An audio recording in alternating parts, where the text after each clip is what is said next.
So we have got 7 stories to talk about this week on the podcast. Starting off with Gemma, new storyline title: Stu's been framed. Could have been. Who knows? He says he was. I believe Stu, because it adds more drama. Debbie Indebted is going to come next, as well as Along Came a Spider. And when I wrote that down, I didn't realise just how exact I would be with that choice of wording. Gross. Oh, we got a choice for this one. So Stu's dentist friend, Gemma, do we call it physical and dental attraction? Or do we call it Lawrence, I love ya? What do you fancy? That one. Which one is the least bad? Physical and dental attraction, like mental attraction, yeah. And Lawrence, I love ya is like Lawrence Olivier. That's what I was thinking. One of those will do. Okay. We'll decide over the week. I should have asked you this before. Reed in the Red is next. Sounds like Debbie's not the only one with money problems. Stephen Reed has been a little bit dodgy this week, so we'll talk about that one after that. Seeing Reed. Could have seen. He was seeing Reed the other week, wasn't he? Leo, Canada, and then a bit more of the Infantile story as well. So I said to you, because I seem to be in a bit of a chirpy mood, that I'll do most of the synopsising, Gemma, but you can chip in whenever you fancy. So Stu been framed first, and on Monday, Yasmeen is still not very happy with Stu. She's telling whoever's asking her, I can't remember who it was, that she's fine, but she doesn't want to ever to hear the name Stu Carpenter again. Is everybody okay with that? And Hunky Matt arrives in Speed Dial. And a couple of times when we were watching that, we were like, who's this guy? And he was like, is a supplier or something, is he? Yeah. So some guy that's turned Alia's head, and he offers her a trip to the country to see how his products get from field to plate. So she's gonna see the production line of peas and beans, and that's the most action that Alia's had in the past 12 months. So she's well up for that. Yasmeen manages to talk her into it anyway. Then Zidane's back. Did anybody notice that Zidane had gone anywhere? He's been away somewhere, abroad. He's back anyway to come and act miserable and just depress us all this week. And then Kelly comes down into Speed Dial saying, everyone's been spreading lies about Stu being a murderer, and now it's made it into the Gazette Online. And Alia says, yes, it is true. Stu is definitely a murderer. We have no proof, but it definitely happened. And Zidane also gets to hear this as well at this point. He believes it, but Kelly can't, because she is very trusting and lovely. Alia says, well, look, his ex-wife, Lucy, was it, turned up last week, and we basically believed everything she said.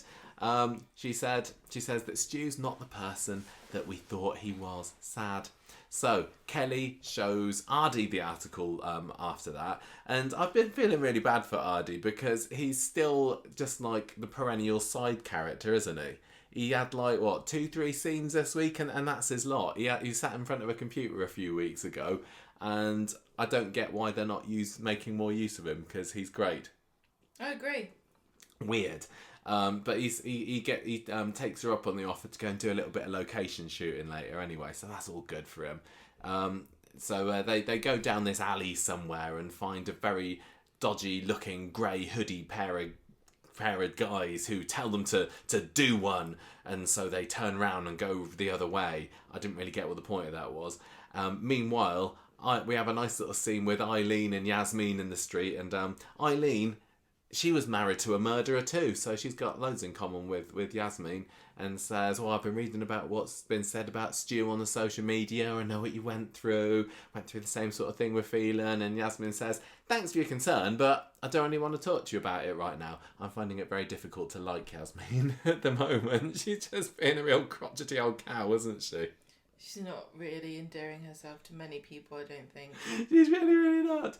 So, Ardy and Kelly are still on the hunt for Stu around Weatherfield at the moment, and Ardy is starting to say, oh, maybe there's some truth in these stories after all. Anyway, very handily, they happen to find him looking pretty worse for wear and collapsed over a spilt bottle of booze. It looks like he spilled his gravy over him, but yeah, I guess it's whiskey or something. Ambulance arrives, Kelly goes with him, and Stu wakes up in the hospital bed later and he's like, promise, I didn't kill this girl. And Kelly's like, I know, I'm on Team Stu, I believe you, it's fine.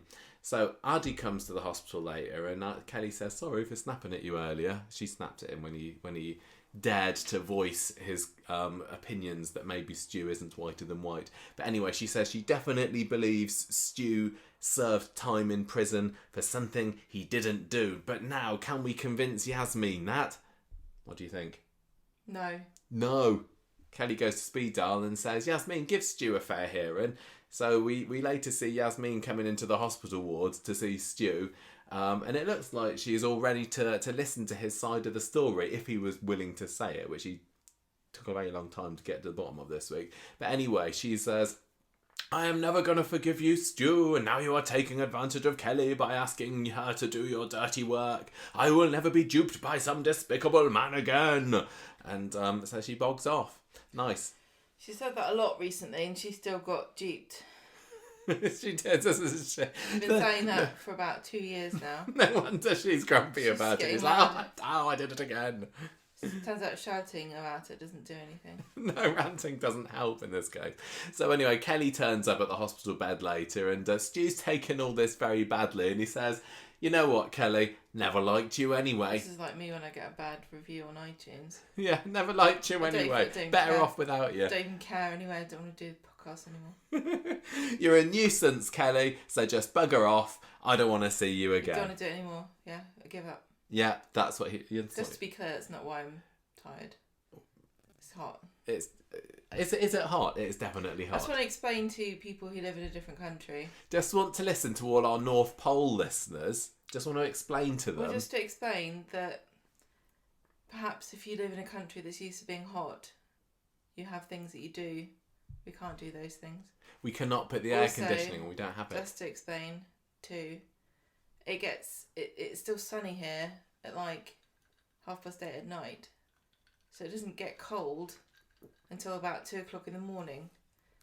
And different countries have different times when the sunset goes down. We don't have that here. It's like bright forever.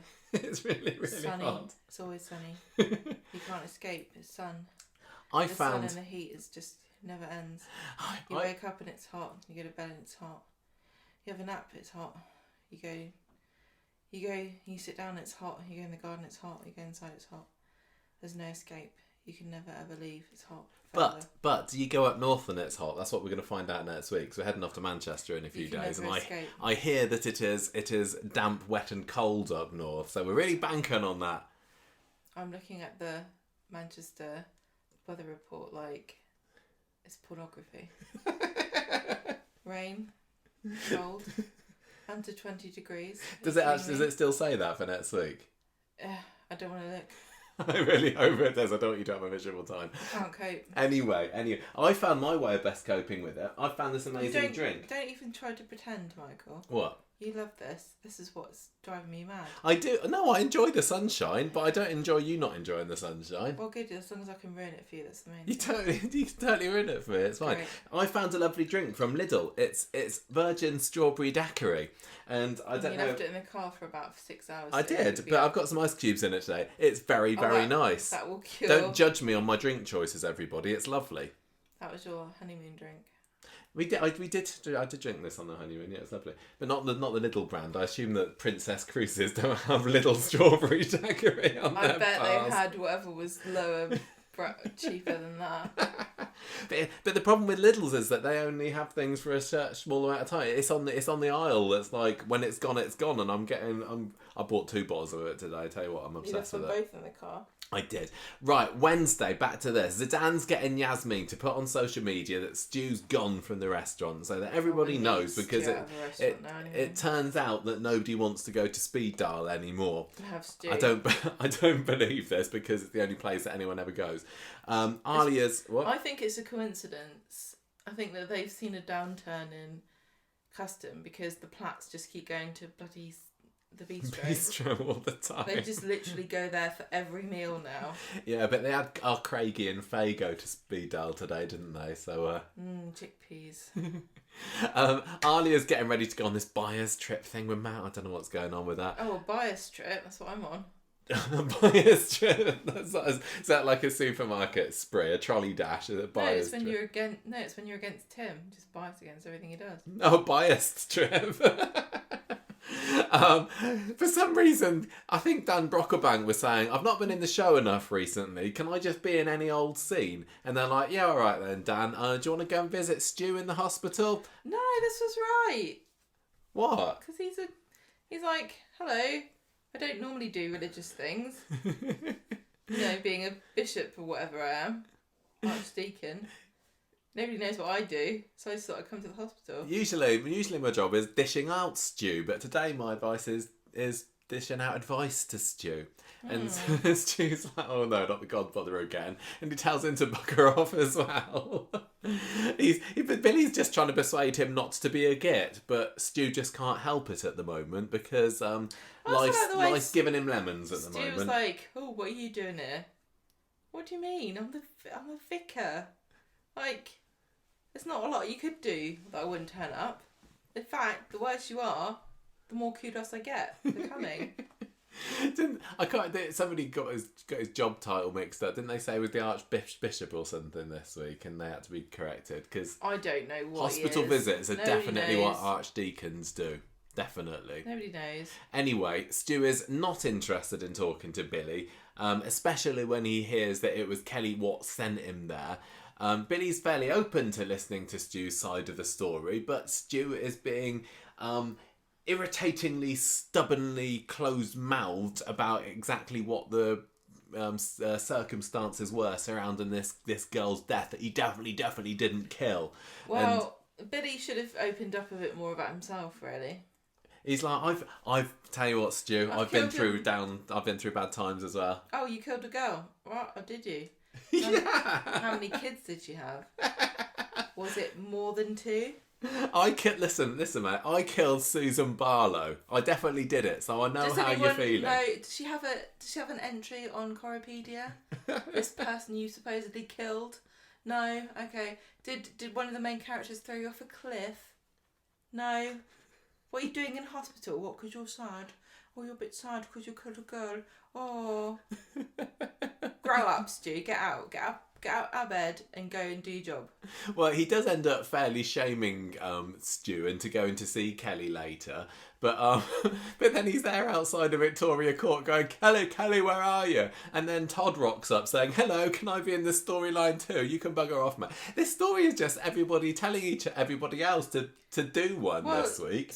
Todd comes up to Stu standing outside Victoria Court going, oh, you did a crime. Did you escape into the woods? Oh, you didn't. You didn't escape into the woods for years and live off acorns and twigs like I did. Oh, you didn't throw away your career. Oh, and you want me to feel sad for you. Oh, well, I work in an undertaker's now. I used to be a lawyer, so grow up, Stu. We're all crims round here, Stu. Don't worry about it. Oh, you think you're special? Oh, welcome to the club. Oh, we've got badges. Anyway. Oh, you didn't do it. Yes, me neither. I didn't do it either. Go ask Tracy. She didn't do it either. Oh. Tracy proudly says that she does do it.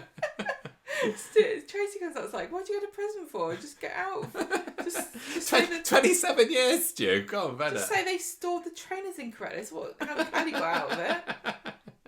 Anyway, he ends up backtracking again and ends up at speed dial. And he says, Yasmeen, I just want to explain, like... And Yasmeen's like, no, go away. Oh, you killed a woman, did you? Oh, did you stab him in the neck and then leave him to die on the floor? Oh, and get away with it because you said he was mean to you. Oh, no, you didn't. Oh, maybe you should try that next time. And what would Kelly have said? Oh, did you kick someone to death, but you didn't have any blood on the trainers? Oh.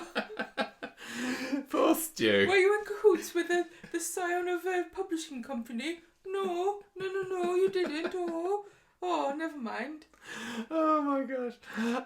I knew it'd just take you a bit of time to warm up, Gemma. You're fine for now. We should have played a drinking game of every time somebody told somebody to bugger off this week in Coronation Street. Although I would give a drink to whoever it was that told Alia to disappear off screen for half the week. Good job. Later on, Yasmeen's having a bit of a stressy afternoon in Speedale. She's forgotten Kirk's change. She's got Shona's order wrong. She has a little mini breakdown, and Zidane says, "What? Look, Gran, why don't you just bugger off and get some buggering rest at home, please?" So she gets home, and who does she find skulking about in number six? But Stu, he's looking for his watch, and she tells him, You'll never guess what, everybody. What? She says, okay, right, I've decided I've been unreasonable. Sit down, I'll make you a cup of tea. I've realised there's a pattern in my relationships recently where I blame people for things that actually my ex-husband, who's now dead, Jeff, had done. And I'm wondering if perhaps I have a pathological Maybe I'm the problem. issue. No, she tells him to bugger off. and Not only that, but later she steals his wallet, his watch, and throws it away. Like, that's also a crime. I mean, it's not as bad as killing a girl, but Craig might be interested. He starts coming at her like he's like the child catcher saying, "Oh, Yasmeen, I didn't do it." It's like, listen here, you unreasonable cow. Sit down. And she's there splinching at the side of the orangery. No, Jeff, no. No, I mean, it's a good job Stu. Good job the knife wasn't on the side there, or the bottle or anything. Otherwise, Stu's like, get in this box and let me explain.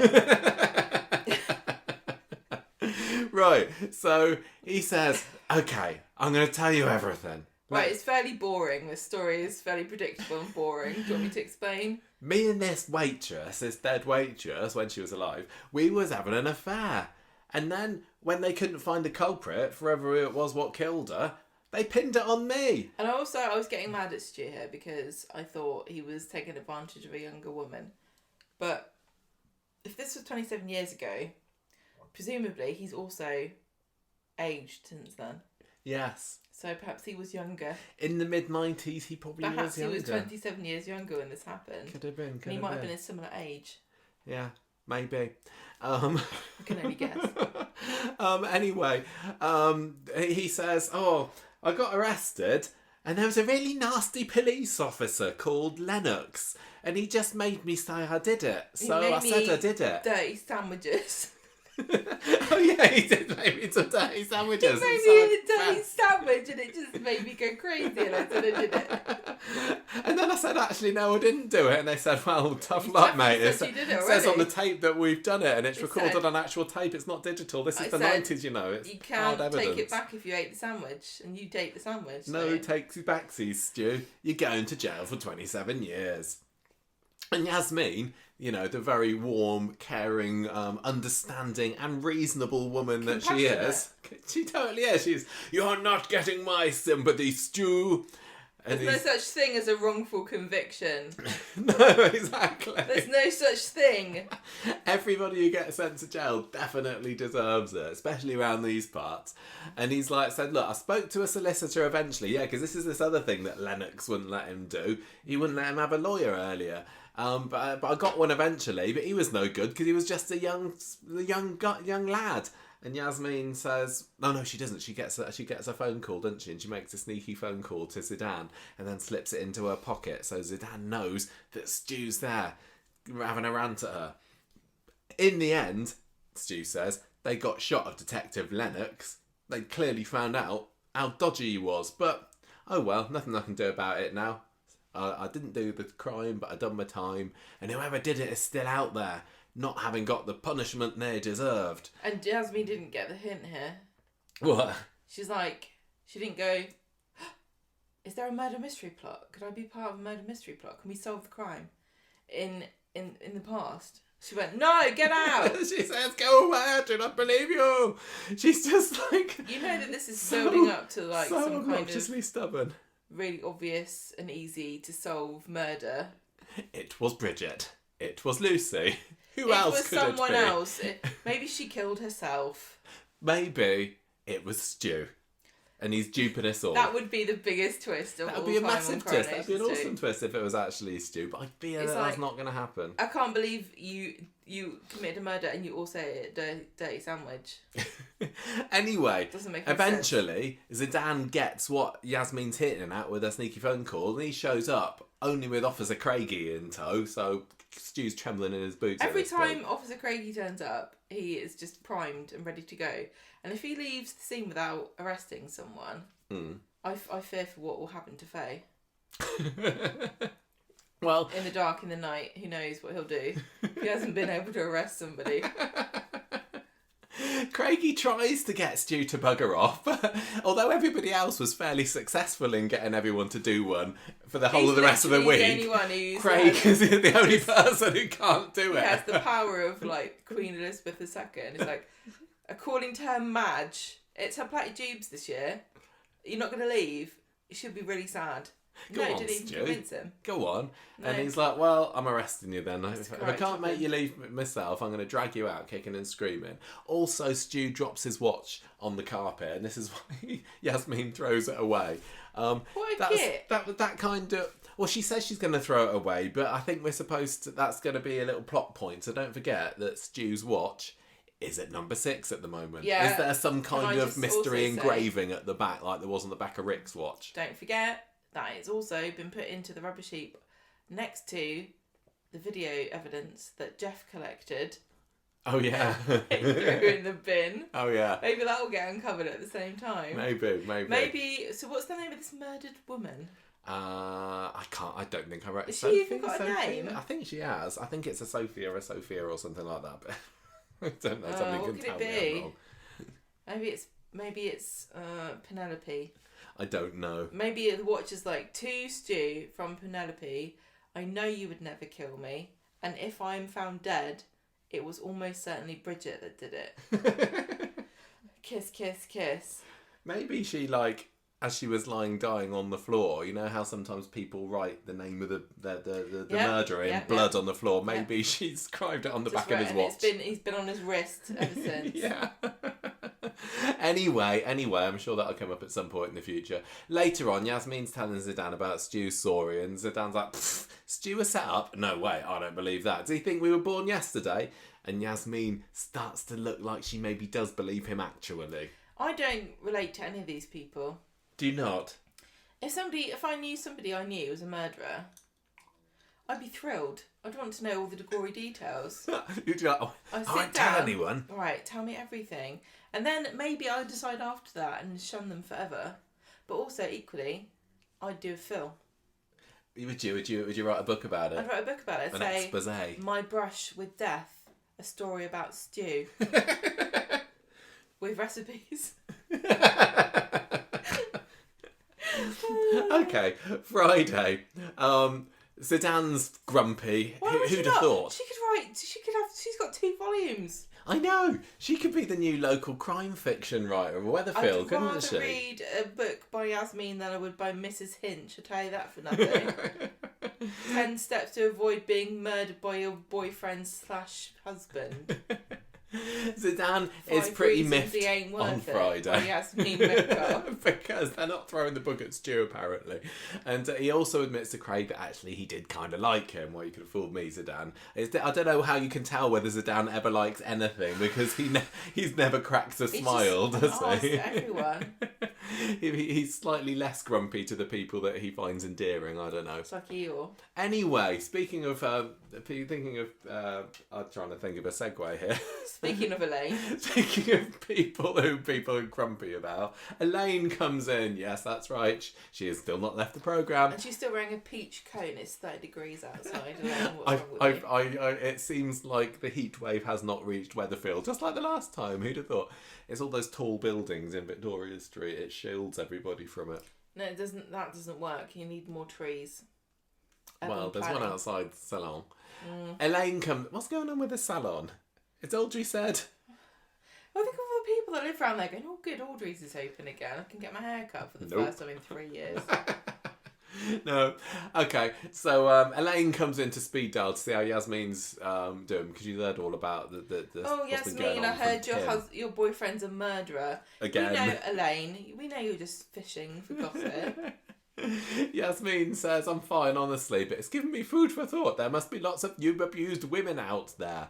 And I've got an idea about how I can help. Yasmeen. Just imagine if Yasmeen was like, I want to do something. I'm going to ring up Women's Aid and say, I want to have a charity fundraiser. She rings them up and they're like, thank you, we'll just put you on hold. And then they have Ian Bartholomew's single playing as the hold music. No!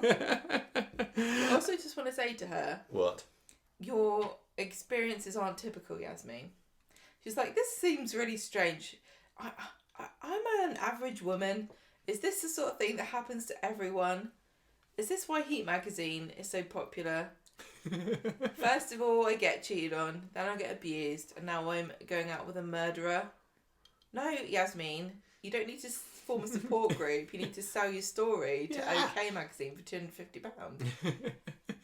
Anyway, they're gonna. That's about it. Really. They're gonna have a support group. They're gonna have a charity raffle to raise money for people in similar predicament. Maybe Yasmeen's gonna be like, "Is there anybody in a similar predicament?" Oh well, I'll take the money for myself. Thanks, in guys. that case, I actually do need new plates. Doesn't she? What happened earlier? I can't remember what happened earlier this year with money. Didn't she raise a load of money and then Bernie ended up getting it?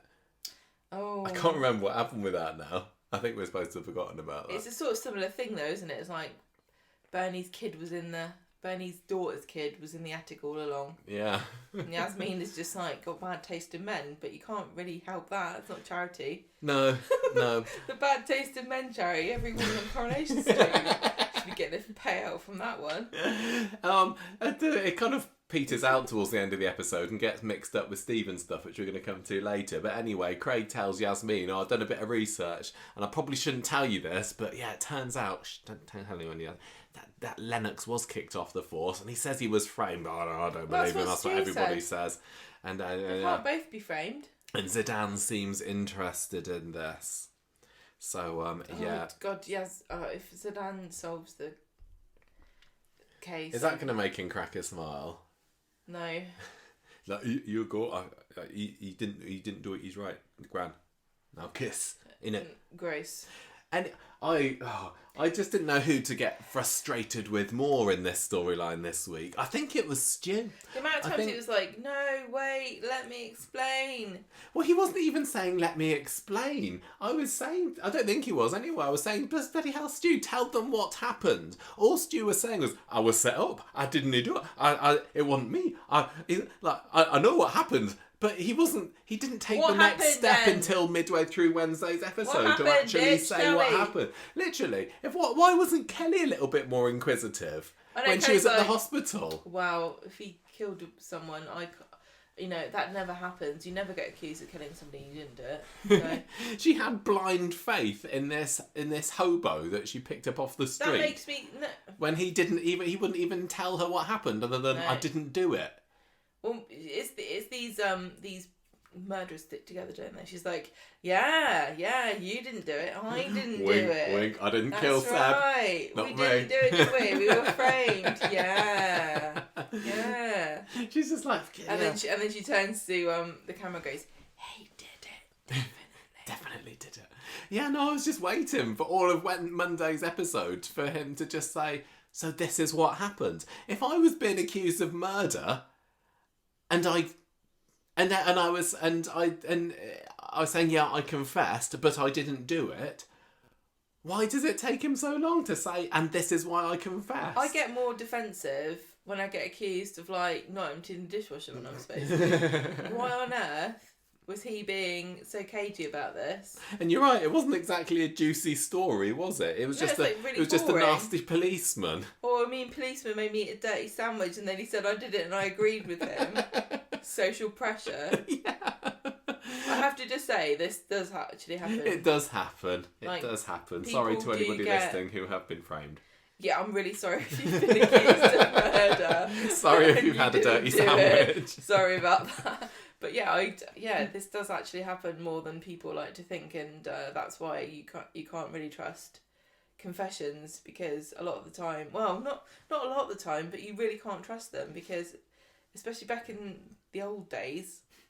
The old days of the 90s, yeah. But Gemma, his DNA was all over her, remember? Yeah, but they were having sexy time. Well, yeah, exactly. So How did they couldn't distinguish in 27 years ago? It was a very hard time. This is why so many rom-coms were kind of like based on stalking and inappropriate behaviour, because back in the 90s we couldn't tell the difference. We couldn't. No. So I was kind of hoping for something a little bit more juicy here. I was hoping for a bit more intrigue, or not like, I just didn't do it. Yeah. And also, whoever it is that did do it, we don't know who they are, do we? It's not going to be like, oh, I can't believe it. It's going to be like, oh. Well, I before we found out about it was a nasty policeman, I saw some people saying that maybe he was trying to cover up for Bridget. Like, did Bridget kill this person? Lots of people thought it was Bridget, yeah. And it seems like it probably wasn't now, although maybe it was. I mean, if it turns out... This is the problem maybe with this story. I don't care if you don't know who Bridget is. We've been introduced to Bridget and Lucy, so maybe if it turns out that it's one of them, it's like, oh, no, but they seemed so like they weren't murderers. But if it turns out that it was just some rando, then that makes it even less interesting. And also, he hasn't really talked about Bridget and how great she is, but I don't want to be mean, but anytime a parent tells me how great their kid is, I do reserve judgment until I've met the kid, because a lot of the time they're not. They're just crap. I assume at the end of this story we will actually find out who did it, just so it's narratively satisfying in a way. Yeah, of course we will. But I can't see our reaction being any more than just, okay. If it's somebody I reckon it's Billy. If it's somebody else that we do know, like say it's Ray Crosby or Rick Neelan or Elaine Jones, it'll just be like, oh, that's silly. Yeah, it is a little bit. It's because they can't do a murder mystery like this in Corrie. They can do it like they've tried to before, where they have got suspects and we know them all, and they've all got equal reason, and they've all got equal, there's going to be equal ramifications if one of them ends up doing it. Yeah. Like, I'm thinking of Who Killed Tina and all that kind of stuff. Mm. Who bopped Frank on the head. It doesn't work like this. It's like, who kills someone you don't know who they are, and it's a bunch of people you don't know who they are either. Okay. But at least Stu will be vindicated, and maybe Yasmeen will forgive him for 5 minutes until he forgets to put the iron away, and then she says, oh, Jeff forgot to put the iron away. I mean, I'm starting to think, I don't want to offend people, I'm starting to think Yasmeen's been a bit unfair on Jeff. I know. So he didn't actually kill anyone. It's really... In fact, if anyone tried to kill anyone, it was Yasmeen. They're making... Oh, Yasmeen is like really grinding my gears at the moment. Like when she went into the hospital, I thought, okay, maybe this is going to be... I don't think she's got a rare perspective here. Maybe Yasmeen's going to forgive him, and then they'll, cuddle up and whatever. It's like, no, she's just being a cow again. And then he goes, and okay, he invades her house, and maybe he should have asked before letting himself in. But, and I don't want to kind of downplay all the horrific circumstances of the Jeff storyline, but oh my gosh, she could try the patience of a saint, that Yasmeen, at the moment. I heard a good turn of phrase today, and it was something like, even Jesus Christ would have told you to be quiet. But tell you what I did like the Eileen scene with Yasmeen. Yeah, that was worth it and it was totally a not needed scene either, was it? And has Eileen ever shared a scene with Yasmeen before? I don't really know. But that was quite nice. For, But then Yasmeen spoiled it by saying, I don't want to talk to you, Eileen, you're not in our filming group. So, have you got anything else to add? No, but I did also appreciate the fact that Ken wants the death penalty for people who say my bad. And also start sentences with so. Which I can't even remember who. Oh, it was Shona that said that, because there was another little scene on Wednesday, wasn't there, with Shona and Billy just saying, oh, that's Stuart. Well, Stuart, what's he like? Billy was like, oh, I don't agree with... I can't remember why it came up in conversation. And Shona's like, yeah... You know what Ken thinks. I just thought they were having a nice little gossip outside number 4. That's not quite fun. I'm not disliking this story. I just imagine innocent, poor little Amy being like, "Oh, Grandad, my bad. I forgot to make your stuffed marrow that you love."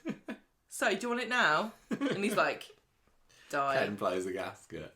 No, Die. I'm kind of enjoying this story, but I think they need to stop making the characters quite so infuriating in it, because there's nothing wrong with a good murder mystery, and I was complaining a few weeks ago that it was moving too slowly. It's not anymore. Unfortunately, Eileen and Yasmeen both suffering from the ramifications of what happened with them with Murderous ex-spouses. with what's his name? Phelan? Jeff? No, I meant Elaine, sorry. Elaine? Oh, yeah. Jeff. Like, it's just kind of... This is the trouble with Coronation Street, because the soap is on it's on every day, kind of, for the whole year. And so they can show how long it takes you to get over something. But when they truthfully try to sort of portray somebody struggling genuinely, and it takes years to trust people again. But when they show it faithfully, we're like, boring, she's so lame, I hate her, she's so annoying.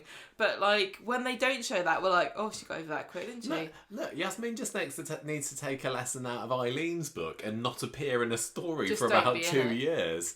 Just host people. Now in your Eileen's house. back and she's having lots of jolly jokes with Sean and George and that lot, and it's like, you're feeling who?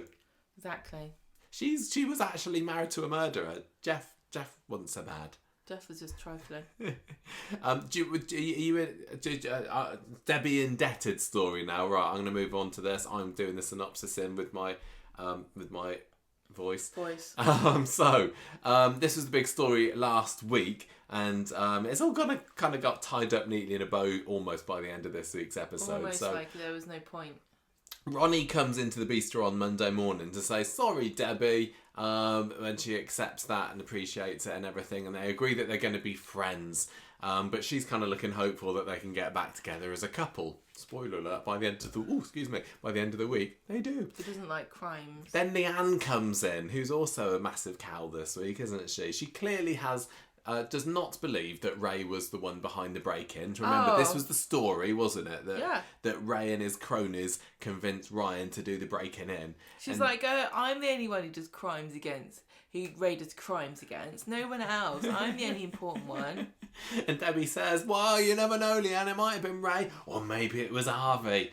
And she says, I definitely think that Ryan deserves a second chance, though. Doesn't it? Yeah, definitely Ryan deserves a second chance. Absolutely, let's never talk about it again. So Ryan gets a second chance. Yeah. And Stu gets kicked out and his watch gets nicked. Yeah. Typical. Yeah. So Debbie's like, she's able to twist Nick's arm a little bit, but Leanne's still standing firm. And she phones up Ryan and says, look, you need to have a word with Nick later. I think you need to get your story straight because Debbie she could be in there now. Debbie does, yeah. So Ryan has this meeting with Nick and Debbie and Leanne, and he talks about getting threatened by armed gunmen and everything, and Leanne's just sitting there going, I don't believe a word of this cock and bull story. I don't understand this. She's like, she thinks she's special. She's like, oh, why would he threaten you? Armed gunmen in Weatherfield. Who ever heard such a story? What? Drug dealers menacing you in your own house? That would never happen. Well, before they can get very far, Officer Craigie, who's very, very busy this week, comes and takes Ryan into the station for questioning. Hot in that jacket. I must be, mustn't he? Ryan's been summoned to the magistrate's court tomorrow. He's got his trial coming up, his hearing or whatever it is. And he says, Craig, my story's true. I was coerced into this by armed gunmen. And Craig says, well, you need to find some pretty good evidence to counter the CCTV before tomorrow if you want to stand a cat and owl's chance of getting away with this one, actually, mister. So Ryan and Debbie have a sneaky chat out at the back of the bistro later. And he says, look, you're not really supporting me like you said you would. I'm the one that's taking the fall for this, and you're just laughing. And I got a plan, though, Debbie. What we could do, right, you'll like this one, is we could reenact a scene where you pretend to be an armed gunman, and I'll be me, and we'll stage it out underneath the CCTV, and then that'll be it, and that'll be the golden evidence. And she's like, that's going to look absolutely ridiculous. And that scene was hilarious. I don't remember what she said. She says it'll look like you're being held up by Harry Potter. She just, I feel sorry for Sue Devaney. Maybe she doesn't mind, but there are a couple of lines talking about how short she was. She's incredibly this week. petite. This thing, right? Being a lady, being petite's not the worst thing you can be. So, the only thing I think that would annoy me about it is not being able to eat as much food. I know, but I've never let that stop me do anything, so I don't know why that would be a problem. Sue Devaney was on This Morning this week, and I watched it a couple of days later, and she looked very, very tiny on the sofa. When she was sitting back, her legs didn't touch the floor. But she didn't care. She was rocking it. Yeah, she was awesome, and she had these amazing glasses. Like she looked like Rita Skeeter. Yeah. I don't understand why Ryan thinks that being molested by Danger Mouse on video is going to convince anyone of anything. Well, she can stand on a box or something. She'll be fine. And she's like, no, it'll look ridiculous. You're just going to have to trust me that everything's going to be okay. But Ryan's not taking that. He says, Paul, can you kind of fix the CCTV for me? Can you set it up? Yeah, don't tell anybody, but I need you to sort the CCTV out. And Paul says, this sounds dodgy. No. Also, I wouldn't know how to do it. Can't do it. Ronnie's listening into this conversation.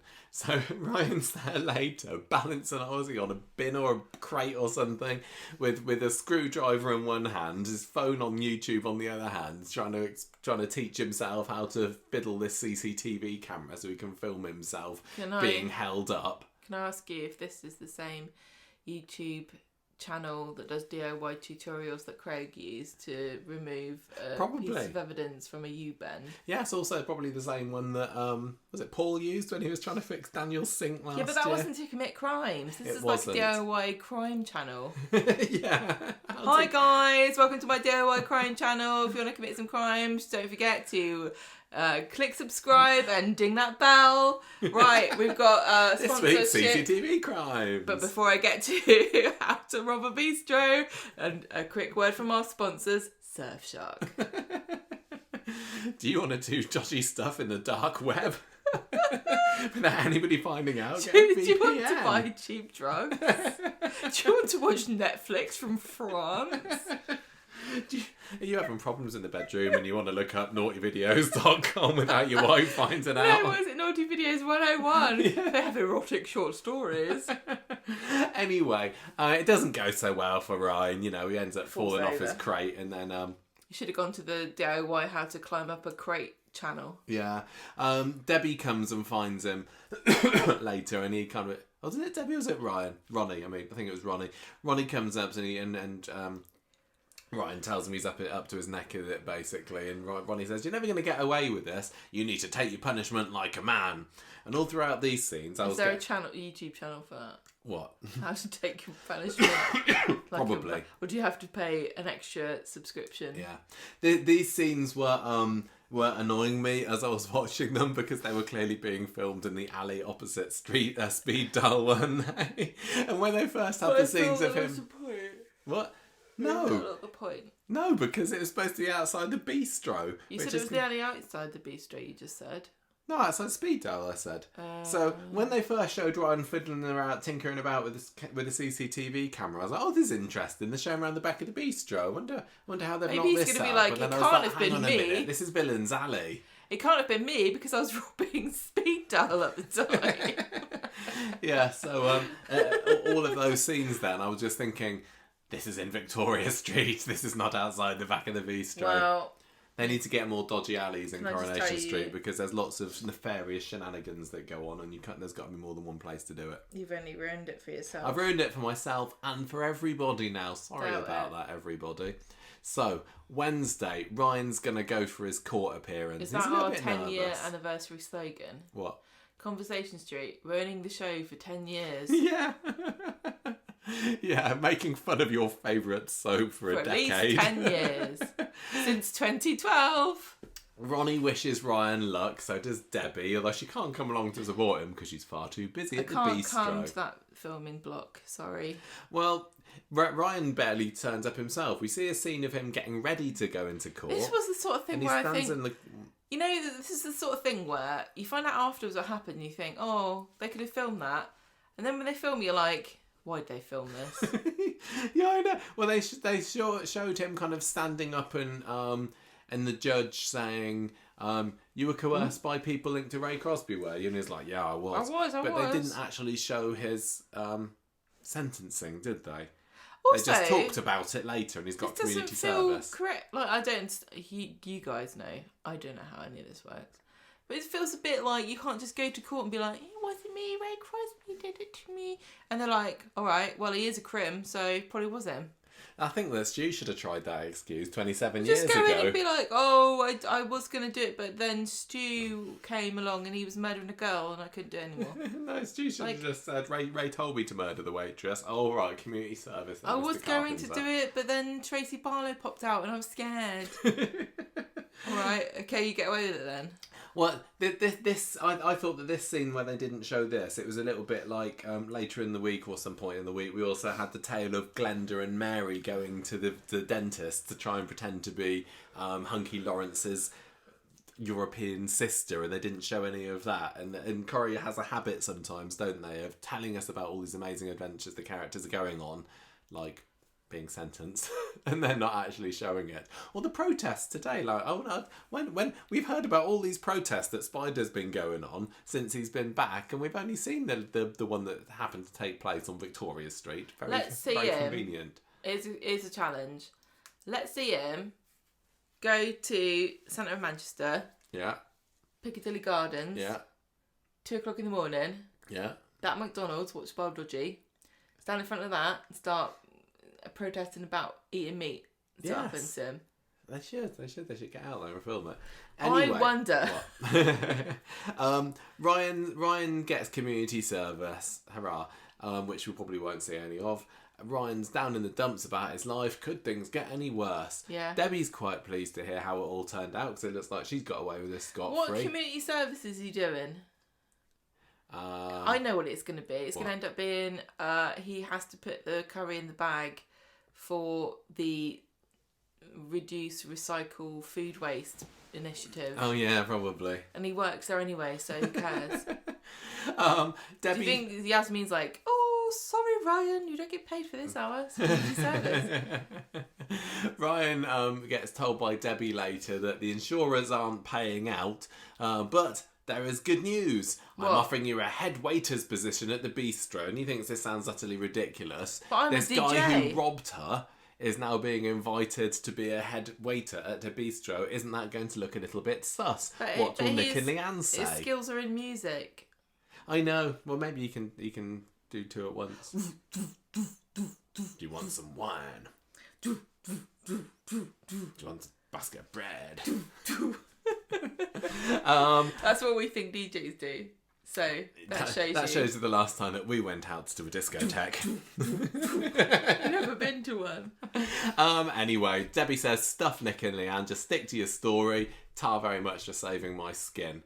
Friday. Wow, my God. What? Just the whole thing. Can I just say, Debbie and I Ryan, love Debbie and Ryan. I think they're brilliant. I think all the stories this week, taking the mick out of them a lot, but most of the characters I really enjoy. We're delirious from the heat. I do like Yasmeen. Nobody get offended. I do like Stu. I'm kind of intrigued about what is going on here. I like this storyline because I like Debbie. I just get entranced by her earrings. I know. She turns up and she just like talks animatedly and her earrings shake and I'm like, oh, shiny. and her bizarrely pink hair as well. I'm like, yeah, staring at it like, is it pink or is it the lighting? Is her hair pink? Is it really pink or is it just my eyes? Am I so hot that everything is pink?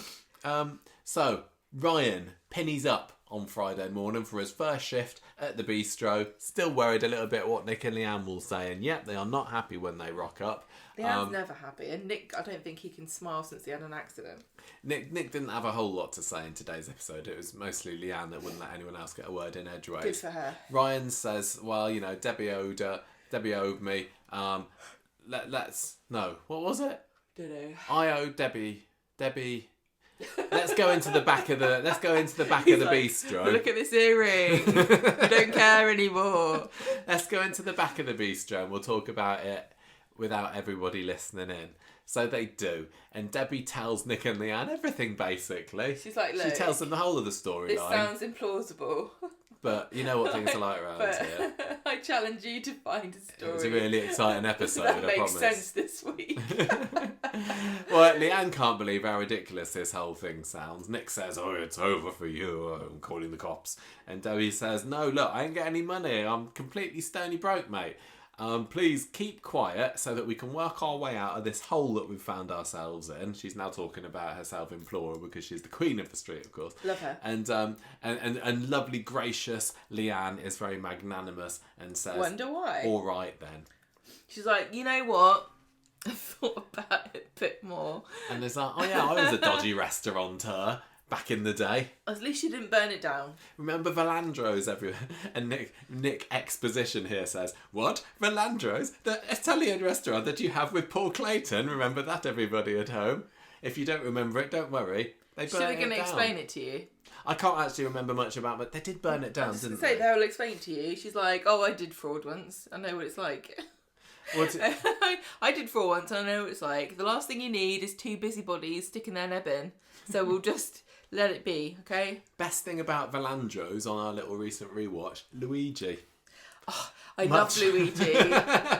Incredibly underrated character. He was a bit like Sean, but even more bitchy, if you can imagine it. Like this really, really bitchy and camp waiter just like spent his time pirouetting on his Yeah, but he was just like very sarcastic and was. dry, wasn't he? Yeah. He reminded me a little bit of Craig Gazy as well. Oh, he was great. A little bit. I was watching him going, That's this Graham guy- Cox, by the way.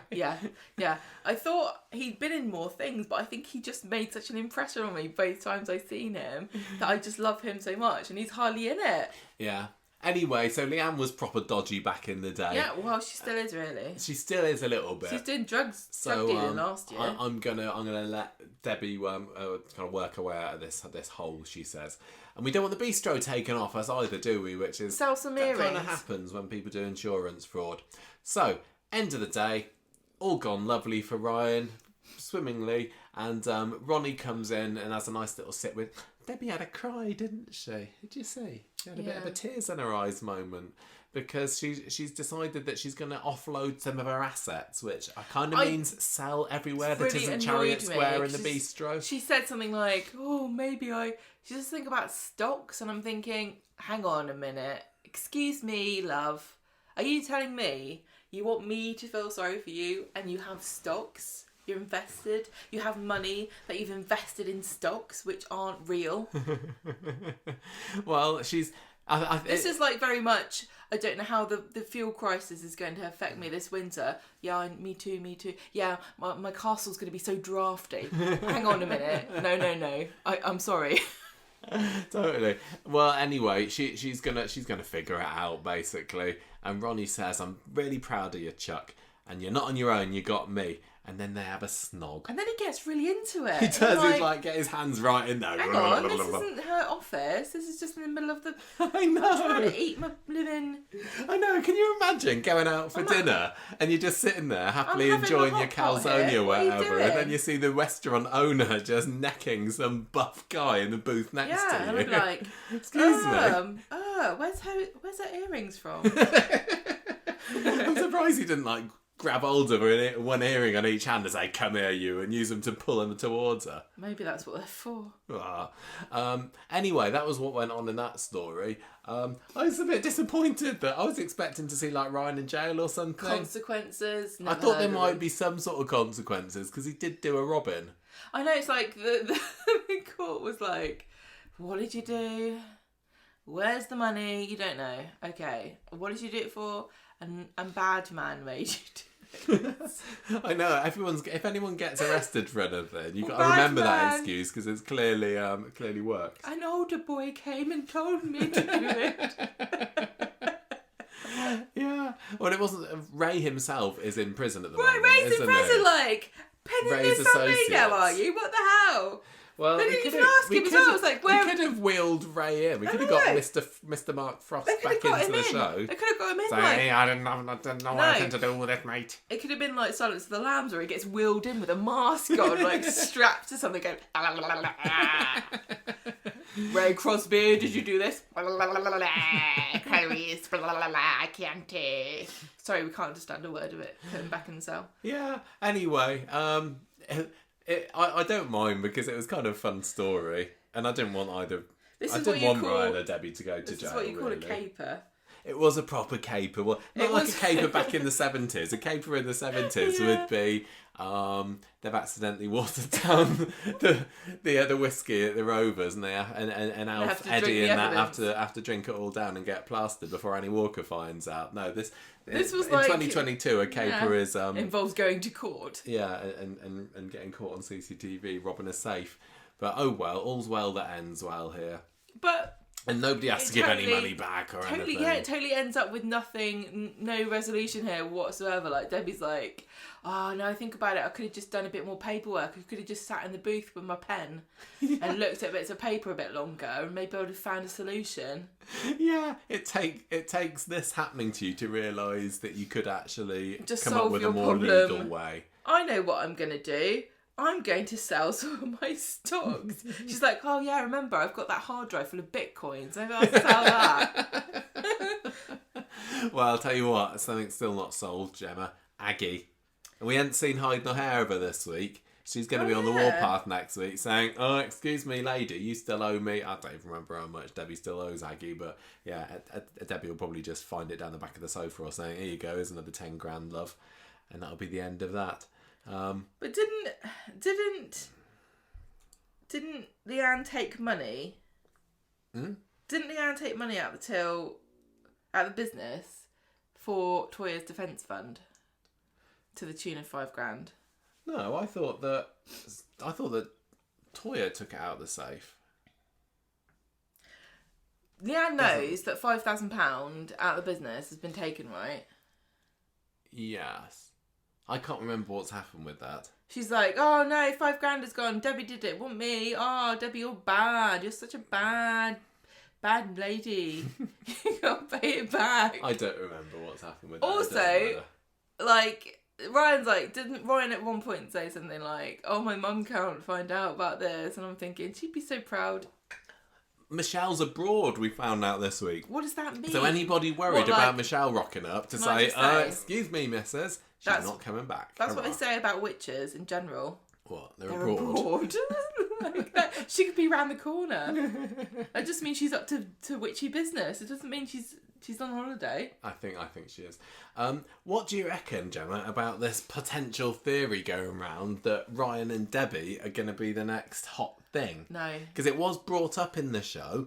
But before that, some people had been saying, I saw on social media saying, oh, I reckon that Ryan and Debbie could be a new couple. No, don't like it. I mean, Debbie said, I'm not his Mrs. Robinson today, and what that is soap code for is we're going to be in bed by this time next week. I don't like that. Don't do it, please. I don't know whether I'd be completely adverse to it. I'd rather he was with somebody fun like Debbie than boring old Alia, and she's always shacked up with hunky Matt at the moment. Debbie's with Alia? No, I'd rather that Ryan be with somebody fun like Debbie than boring Alia. Yeah, but I'd rather, counterpoint, Debbie was with someone fun than boring Ryan. Well, she is now. She's with exciting Ronnie, isn't she? Which is good for me, I suppose, because I was starting to get worried, wasn't I, that Ronnie was going to go off roving around to the Rovers and getting back in Jenny's knickers again. Whenever I see Ronnie with his big, slopey, muscly shoulders, I just think in my head, when I was a lad, I ate 4 dozen eggs every morning to help me get large. I know. Anyway, it was good at least that we got to see... I think that last scene with Ronnie and Debbie did a lot to make me somewhat invested in those two as a couple, because they've been going out for like a year, hadn't they? We'd seen so little of them together. Well, it's just more nice. COVID restrictions, isn't it, being lifted? Because they wouldn't have bothered having Debbie and Ronnie kissing each other for that scene before. No. They'd have been sitting at the opposite side of the booth. Yeah, no, it was fine. I just love it that Debbie had a storyline. I love Debbie. It was great. Isn't Debbie wonderful, everybody? I want to see it. I would watch Debbie trying to decide what meal deal she wants. I want a Debbie one-hander. Yeah. Absolutely. Absolutely. That sounds rude. Gemma, Okay. should we talk about the spider storyline? Yeah. Would you like me to do the synopsis for this as well? Yes, you would. Are you okay? I'm fine to do the synopsis. Yeah, I'm raring to go. Toyah on Monday is getting phone calls from Ed, who still wants her rent. Money, please. And Kelly comes in to wherever she is. And so, oh, yeah. They're in the cafe, aren't they? And Kelly comes in and says, I've been asked to give evidence against you in your court case. Sorry about that. And Toyah's like, Rude. what must be done, must be done. So she's a bit of a downer at the beginning of the week, but then who should cheer up to put a smile right back on her face? There, But Spider. Toyah. Hello, It's it's me. me. I'm out of prison now. I've been doing some protests. Yeah, it's Spider, who's not been in the show for a month after his grand return on the 1st of July. I remember that because it was the day before my birthday. Now he's back again. He's been in all week. It's been brilliant. Spider needs to get himself down to the National Portrait Gallery and glue himself to like a picture of the Queen or something if he wants attention. Spider is a work of art. Where's his beautiful rainbow hat? I think he's Maybe they lost confiscated it. it. in prison. Yeah. Anyway, how you diddling, Toyah, me old China? Well, I'm pretty skint actually, says Toyah, and also Kelly's going to be giving evidence against me at my trial, so that kind of sucks. Also, I'm jolly lonely, and every day's the same. Yeah. It was sad. She was there listening to her music, Podcast, wasn't she? oh. Listen to her. Probably listened to Conversation Street. You're right, with the headphones She's like, on. God, this is boring. It feels like I've listened to this episode 10 times That before. woman keeps saying how hot she is. I'm sick and tired of hearing about it. Anyway, I feel kind of bad for Toyah, but I do as well. I feel really bad for her because I do identify a little bit with her because we are both beautiful. and educated and like you need to go blonde like Toyah does. and people don't get us, okay? And I feel like if you died in a horrible car accident that I might have done, which I wouldn't rule it out, I'd feel lonely too. He's only just died like 2 months ago or whatever. I know. I mean, When I see her, I do think, how would I feel if I was her? And I think she's actually doing pretty well because I think I would be drunk in a bathtub. So, she's dressed. I wouldn't be. It's hard. It's difficult, isn't it? Because on the one hand, as a viewer, I'm thinking there are loads of people on the street that you could be friends with. Go and have a chat with Maria. Go and share a bottle of wine with Fizz. Go and have a chat with Abby and go and give Alfie a cuddle. But then on the other hand, I'm also thinking, well, no, if your husband's dead, it's perfectly normal, natural reaction to want to lock yourself in and be a bit miserable. Really. She's going goth and who can blame her? Yeah. So anyway, Spider says, don't worry, you got me now. You're not alone. And also Leanne. Isn't she great? So Spider goes to see Leanne and tells her to come round and see Toyah later. And so she does. And she says, how about you come and move in to Victoria Court with me? No. She says yes. She's Why? moving out of the Why flat. would you do this? What, so you can wake up every for morning sucker. and see Simon's beautiful face smiling at you going, we haven't got any cereal, we've run out of milk. Toyah meets up with Spider in Victoria Gardens later and says, thanks very much for looking out for me. I am going to move out of my flat. It's time I moved on. I suppose she is unemployed. And Well, yes, that's why she's going to just do a midnight flit, isn't she, and not tell Ed where she's going. The problem is she's just across the road, so it's not going to be that difficult to track down. Like, she's unemployed, she hasn't got any rent money, and she also can't, I don't know if, I would assume, because of the fact that Imran has opened up this bank account for Alfie, makes me think they probably did also have life insurance, because he seems like quite a nice kind of guy. But I also think he would... Nice guys have life insurance. Is that your dating advice? This is my advertising for life insurance. Hey, do you want to get in a girl's pants? Just here's a certificate that you've got life insurance. I think that he might have updated his will and said that Alfie gets some of it, but I also think that if you killed somebody, you don't get your hands on it automatically. I think that might be how it works, yeah. Yeah, That's how they stop you from murdering your spouse, isn't it? I know. It's a loophole, Gemma. Sorry to tell you. I know. You've looked into this. Yeah, I did. Right, so on Wednesday, Leanne goes up to Toyah's flat and finds Spider there, who's helping her pack and everything. And He's got 8 arms, so it's extra fast. She says, look, Toyah doesn't need you flitting in and out of her life. And he says, well, I'm here now for a bit because I got a climate change protest on Friday's episode. Please Don't help worry, us, we're not gonna film Spider. Please. Stop the climate from changing. It's 31 degrees. You want it changed. You want it changed to be colder. No, it's hotter. I know, but you want it to be colder. No, I don't want it. I want it to stop changing. Just be the same forever. Leanne says... Spider needs to educate us on what it is he wants. I've got no idea. Leanne says, look, Toyah's going to go along to this protest and it's going to affect her trial, isn't it? And Spider's like, well, I can't control what she does. Maybe Well, not. do you really... I don't think that's going to happen. You're not allowed... First of all, you're not allowed to even mention other crimes that you committed that might have influenced the crime that you are on trial for. And I always use this example... But I went to go and see a trial of a whole family that was accused of murdering a man together. Parents and children murdered this man in his own house. And they weren't allowed to mention during the trial to the jury, and I know this because I was in the press box, that the reason they murdered him was because he was accused of being a paedophile and molesting the youngest daughter of the family. So if they can't even mention that, I'm sure they wouldn't say, during a trial about her running into a wall, that she was at a climate protest. Unless Priti Patel gets her way. And then everyone who's ever been to a protest automatically gets thrown into prison. Yeah. I think Leanne's just kind of saying she needs to keep her head down and her nose clean. It's like, I was going to let you off, Miss Habib, but it says here that you don't like the environment being changed. And actually, I quite like it being 33 degrees, so down with you. Toyah pops out the bedroom. She's got some bin bags of Imran's clothes to take to the charity shop, but she can't go through with it. Good. Spider finds her coming back from the direction, presumably where this charity shop is later, and she's she couldn't get rid of them. Slap it on eBay, love.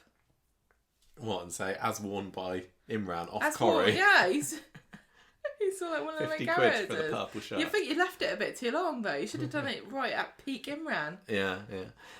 She can do it when the trial's on. Ah, You might be back for a flashback. this one's got a hole in it and blood around the edges. Then you have Kirk coming along and Imran death suit. Kirk comes along and makes a very $59.99. clumsy speech about how lonely he is when Beth's away. I hated that. And then Toyah goes, "Oh yes, I'm lonely too because and she's like, me and Kirk were the she's same." like, when's Beth coming back? And he's like, oh, she's not dead. She'll be back tomorrow. and Toyah's like, but Imran is dead, and he will never come back, and I'll be lonely forever. Yeah. Maybe Toyah can be Kirk's bit on the side when Beth's up visiting her relatives. Whoever she's visiting. Yeah. Adam. If I was Toyah, I would have just kicked Kirk in the balls and said, "There's the pain you feel. I've manifested it physically instead of mentally for you, so you can have a bit of respite from your thoughts." How about that? Adam comes along later and has a go at Toyah when he sees her with Spider, and Spider's like, you're a nasty man in a suit. He was cosplaying as what's his Patrick Bate from what's his name? What? Bateman? Well, no, from American Psycho. I don't know. Well, because he is a Swiss I need to lawyer, look isn't it it? up. And Adam says, I don't care about this. I'm rich and you're squalid. So and then he kind of swaggers off, and then that's the end of that. Anyway, back at home, Toyah tells Spider that not everybody in a suit is a monster, you know. Imran wore a shirt and tie. What about that? And Spider is suitably shamed by his prejudiced attitude towards shirt wearers. I never thought of that. You're right. Maybe it is fine if it's 33 degrees. Oh yeah.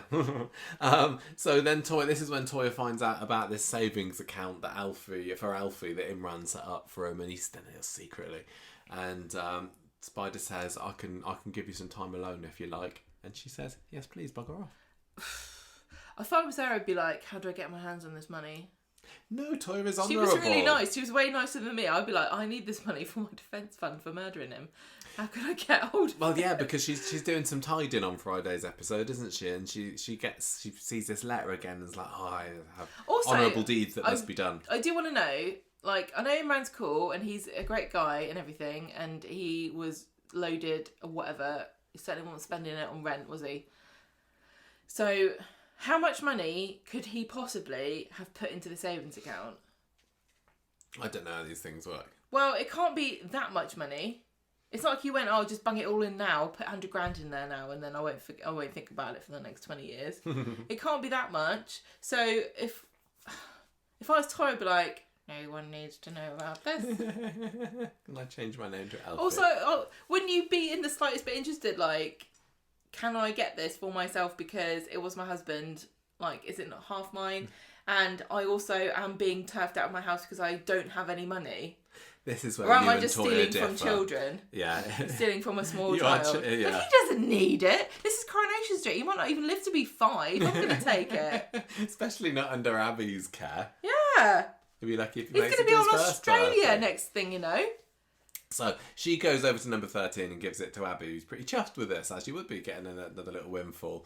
And Abby says, you want to stay for a cuppa, a nice little cuddle with Alfie? But Toyah can't. No, she doesn't want to Makes let it him too into sad. her.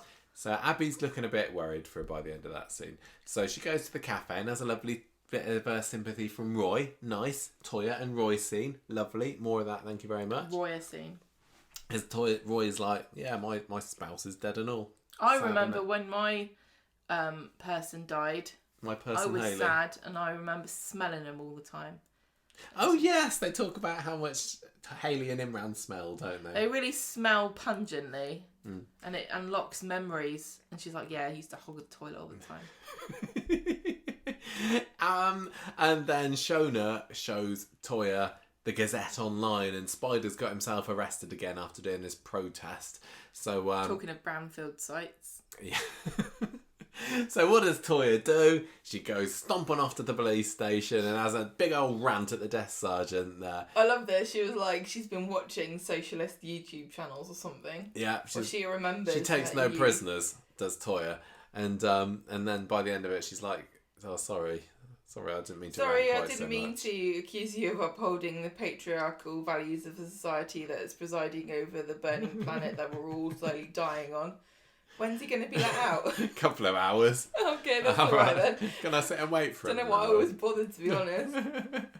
So yeah, Toyah gets a visit from Spider later. She's back at home, and he's been let off with a slap wrist, and he's quite Why? chuffed. He's a serial botherer. He should be. Serial He is. botherer. He's like, look, you've been a right pain in the bum here. Can you stop gluing yourself to things? Can you go and protest somewhere else in the country, This- please? Go back to London. Every single DIY shop he goes in, there's like a sign next to the counter that says, do not sell this man glue.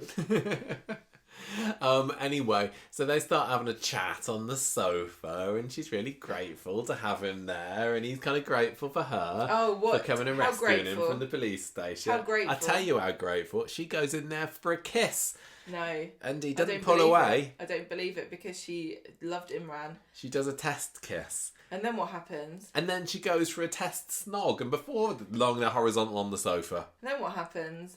Well, we don't see them do the deed, but we do get soap code for it, which is next time they're in a scene, she's doing a blouse up.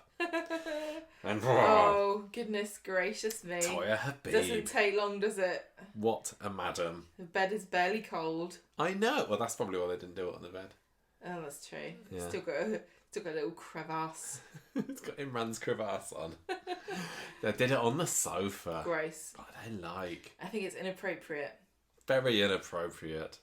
But I don't Well, know. because she said she's not even in love with him, she says. I know. She just did it for funsies. You can't do that for fun.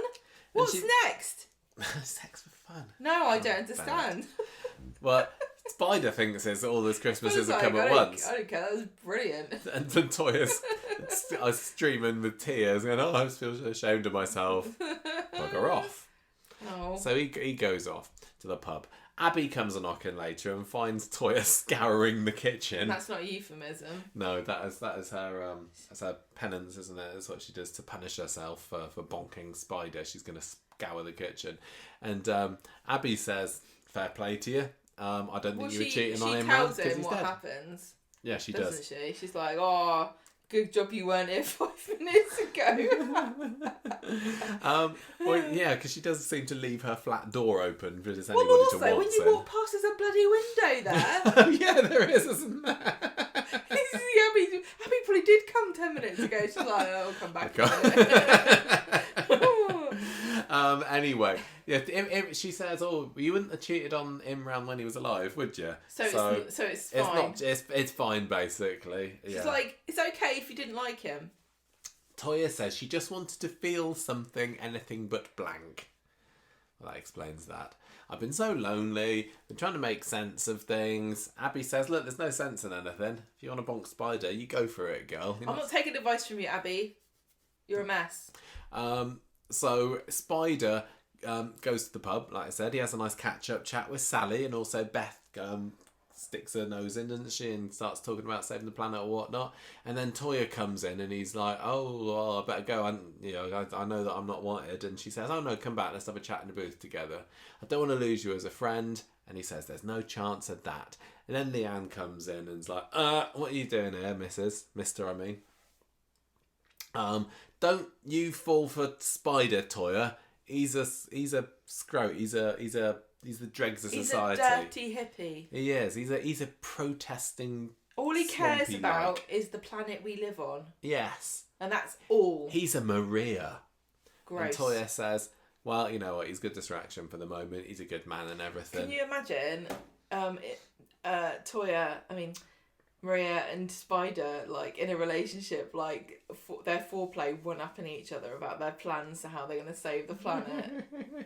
Like, oh, I'm gonna go and glue myself to Councillor so and so's car. Yeah, well, I'm gonna blow it up. Oh yeah, well, I'm gonna blow up the Civic Centre. Oh yeah, well, I'm gonna blow up the planet, and then nobody can destroy it anymore. Maybe that's to come.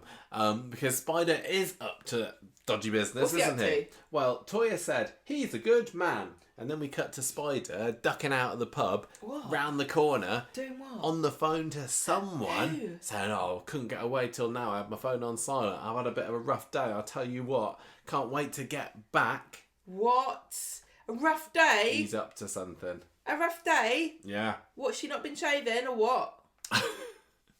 What's the point? She's a widow. What's the point? She doesn't get anyone to impress anymore, she thinks. I thought he was a hippie anyway. What's his problem? What's Spider up to? This is a good... Right, what is your theory? I don't know whether I have one at the moment because we've only just finished watching this and I haven't really had time to think of anything. So, and this is a good what twist. could it be? It's kind of a good twist, but it's also a bad twist because this is very similar to his first episode, wasn't it? Do you remember when he came back at the beginning of July? That's true. In the very end of the episode, he was on the phone to someone saying... The plan's on, or something. He said the plan's on. And it was just to do with some protest Yeah, next week. here's a And it turned question. out to be nothing. No, what? No, hang on, Michael. Was it, or was that a red herring? Was the protest a red herring? And actually, whoever he was on the phone to, it's the same person he's on the phone to now. Maybe. And what's the plan? So the plan... I don't like the idea that Like, spiders we're supposed to think the plan is... He's had a tough day. He can't wait to get back. Did he mention a plan, or I'm just making that up? No, he didn't today. He The just plan, said... the plan was on at the beginning when he came back. Is like, are we supposed to think he's on this like long-term seduction technique to win Toyah over? But then why? I don't know. Is he secretly working for Sarah or something? Oh, Imran's mum. Yeah. To get evidence to prove that she killed him. Oh, but I don't like the idea of it because Spider is as honest as the day is long. He's a really nice, yeah, but what if Sarah decent said chap. to him, if you do this for me, I will give you lots of money to save the planet? Then he'd be like, oh, I can't say no. I will not drive my car ever again if you Yeah, can... I will get an electric car.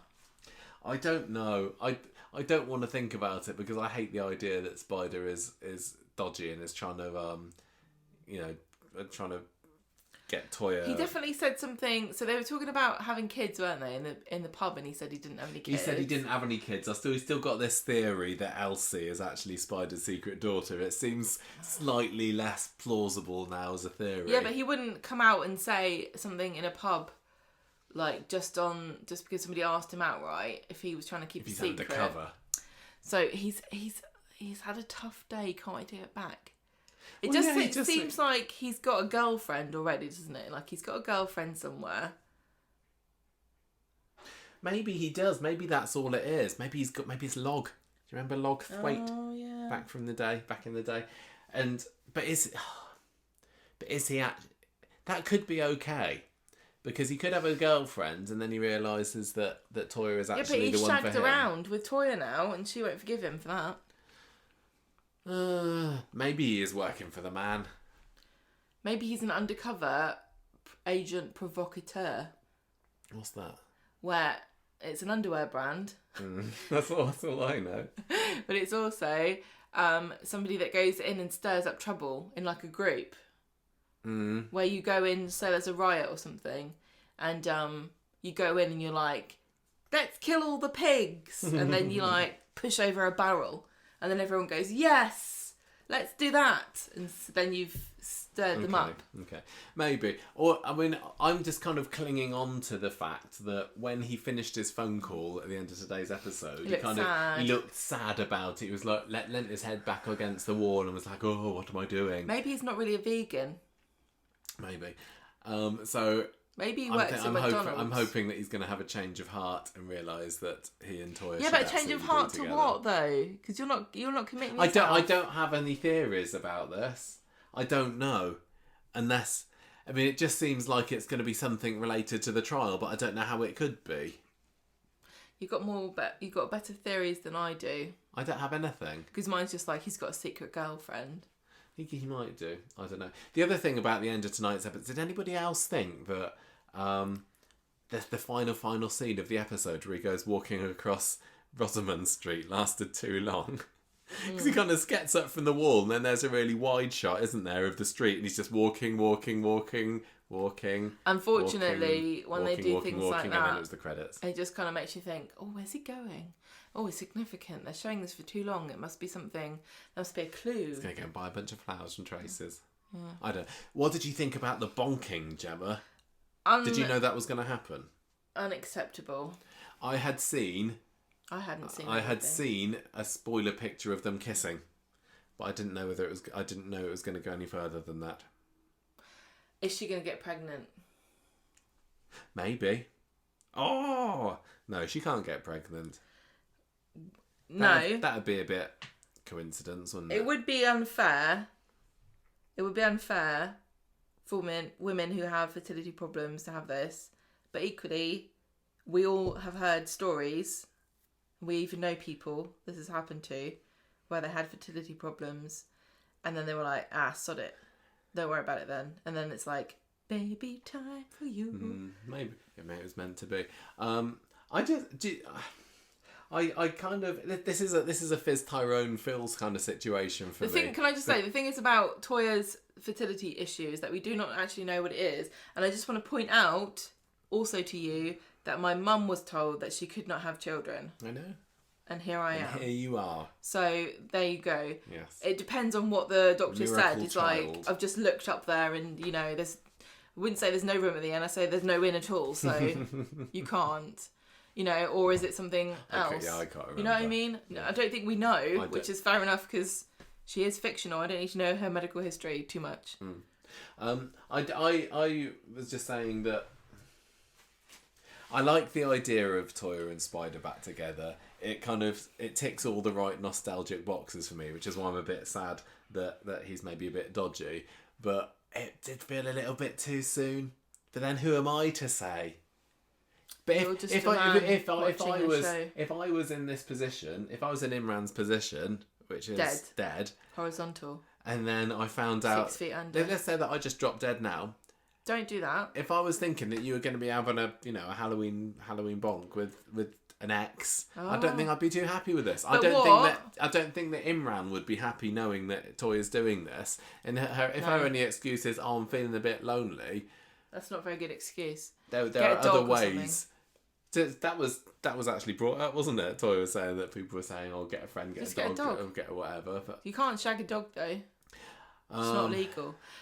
So this Halloween bunk up I'm having, what if the person was dressed up as you in a really bad taste tribute to people that have died this year? Would that be acceptable? Okay, alright, I'm just asking, just checking. Not acceptable at all. Okay, I'm just going to have to... It was very sad. Cross that out. Cross him out, cross him out your diary. I liked how when they were led back on the sofa, or led forward on the sofa, and then the camera panned across to Elsie's drawing of her mummy and daddy.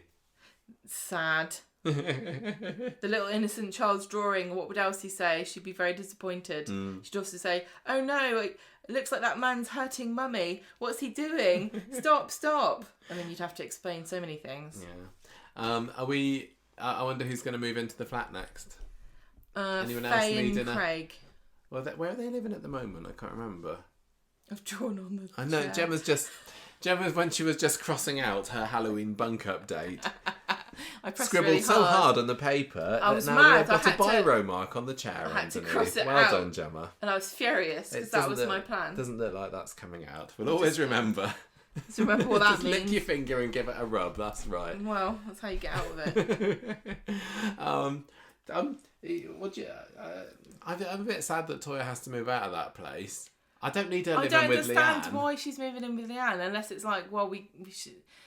I guess from a script perspective, there's only so many times she could sit alone in her flat and somebody comes in and says, "Are you sad?" and she says yes, and then Spider comes in. You know, she's going to be able to have more conversations with people in a natural setting if she goes and lives with Leanne. But unfortunately, I cannot really see her having, you know, casual chats with Nick and Simon over Sam. marmalade on toast.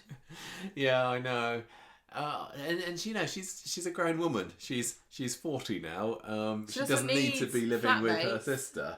And if she's selling up, and then how long is this going to only be a temporary She's thing? not selling up Okay, because no, it's not selling up, rented. no. If she if she just feels like she's going to regret it. I wonder whether she's going to. I wonder whether they're moving her out so that she can move in with somebody when she inevitably shacks up with somebody. Spider maybe has got a little tunnel for her to crawl into. A little nest. Find out. I know I quite enjoyed that story this week. I was happy that got going. Lawrence, I love you. Sean's storyline. So, remember last week we had Lawrence, the lovely dentist, at the pub. Sean's pining over him on Monday's episode, and he's been trying to track him down online so he can go for a date together, but to no avail. Everybody around the country understands this. You trying to find an NHS dentist these days is Impossible. But Glenda vows to help find him. And she says, come into the pub at lunchtime and we will try and track him down. So they go and have a lunch date together. I don't want to disparage Glenda, but I am going to suggest here something that might cast her in a bad light if you're a long-time Conversation Street listener. What's that? I reckon back in the day she would have been a massive carnivore.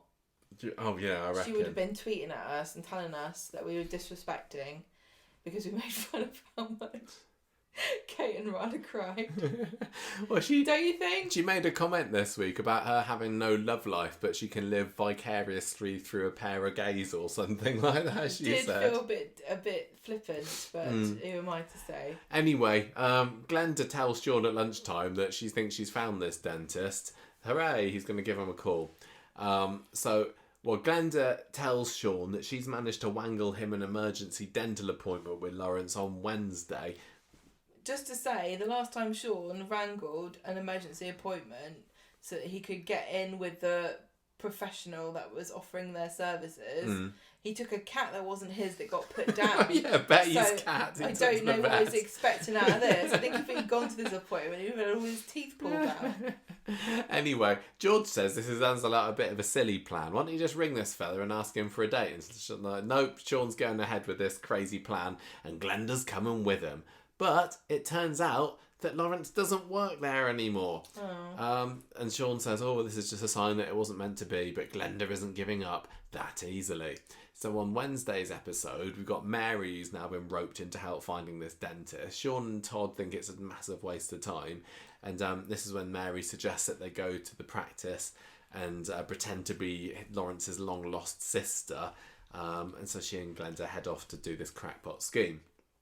Handily, though, Lawrence turns up at the Undertaker's to see Sean because he was quite taken by him last week, and he gets into a conversation with George about shoes, but we all know that shoes means Sean. And George says, well, if you go to the bistro at 6 o'clock, the shoes may well be there as well. So, Mary and Glenda... I was so confused about this because I have actually chased a woman through Brighton to find out where her umbrella was from. And if she took that to mean that I wanted to date her and set up a meeting in a pub, It was Brighton. we would have both been disappointed.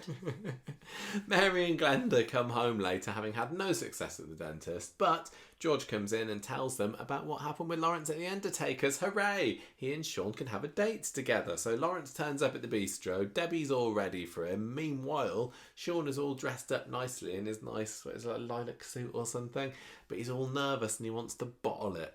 So Glenda, Eileen, Mary and George don't know what to do. They need to try and get Sean out to the bistro, but he's locked himself in his room.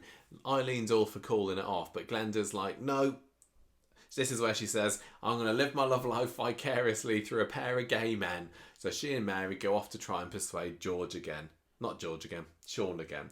George, meanwhile, goes off to the bistro to try and buy a bit of time so that Lawrence doesn't disappear off, and he kind of they have a sit down for a bit and tells him all about Sean's unsuccessful love life. Sean is back at home saying, I don't want Dylan to have an unsettled home life.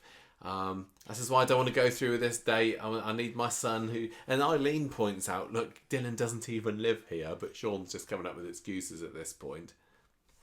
Dylan comes back from footy practice and says, I'm going off to the precinct with my mates anyway, Dad, I don't care who you go off with a date with. So Sean goes off to the bistro, they have a lovely date, it's all going well. Mary and Glenda have a case of the screaming abdabs when they hear about how wonderful the date's going. They're very excited about it, but Todd just rolls his eyes and says, I think that Sean has just thrown himself the first person who's come along after Frank. And that was the end of that. I can't believe Frank's completely out of the picture. I was saying when he left, like, this can't be the end.